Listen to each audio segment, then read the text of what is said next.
Hey gang, I'm Luke and welcome to Down from the Attic, and we're in the midst of another ball bearing week where I'm looking at some of my ball bearing games out of my collection. And today, we've got a tough one. This is the Superplexus. Let's get this thing down and have a look at it.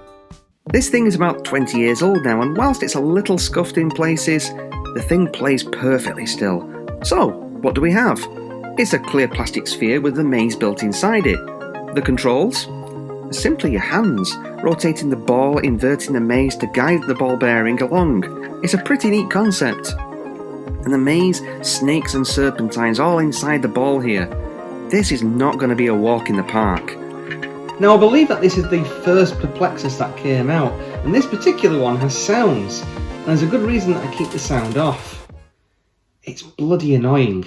What's clever here is the ball bearing touches the contacts and completes the circuit and starts the music.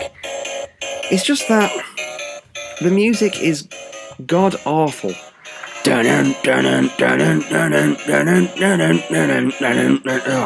of that. The game has a built-in timer too, for those of you who like to torture yourself even more with these things. Okay, let's get started, shall we? Roll the sphere until the ball bearing is in the start position. Roll to the left and up the wall, and this is where you start to twist the path. Into the purple wall, into the yellow bucket, and back down the other side. A similar section coming up, carefully manipulate the sphere to keep the ball moving forward. The game has a definite learning curve to it. They do throw the easier sections at you early.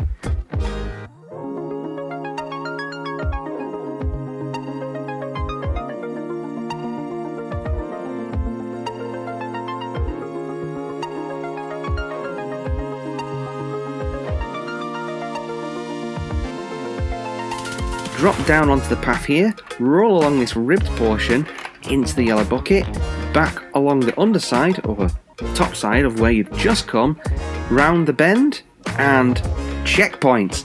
We're 1/3 done. Drop off this ledge and ride the lip of the wall, carefully navigating up to the tightrope. And man, this is tricky. Take this slow and guide the ball in the groove along the tightrope to the other side.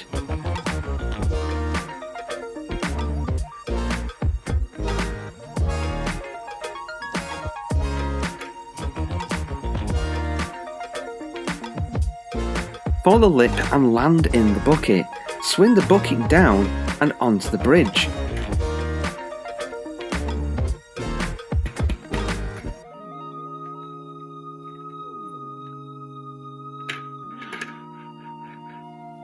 This is where every track doesn't have a wall both sides, so be wary of that. Follow the path along, heading up to the purple wall, drop carefully down here. Slowly rock this yellow pretzel thing and back up to the top and navigate the zigzag.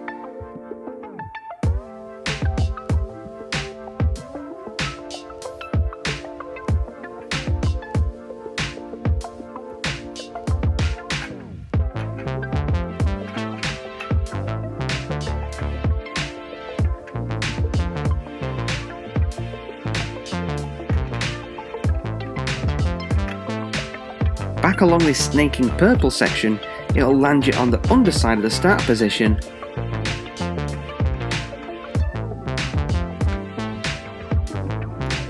Roll into this pipe, flip the ball over, and checkpoint 2! Okay, this is where it's going to get tough. Down and around another pretzel and you're into the big spiral.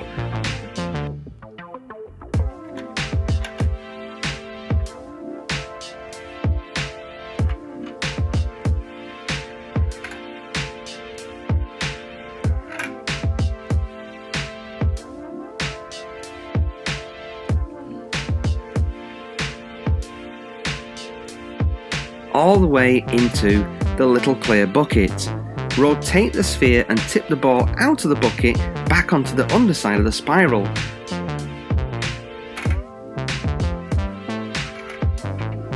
Follow it out, up the wall, into the yellow bucket and across this thin bit here. Phew!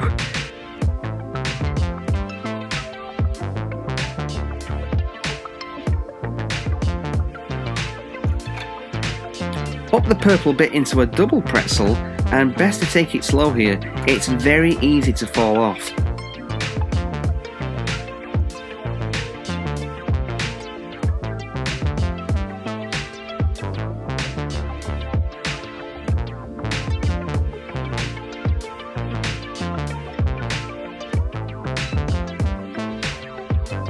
Down the other side across this purple section here and drop into this bucket here. 20 more steps to go.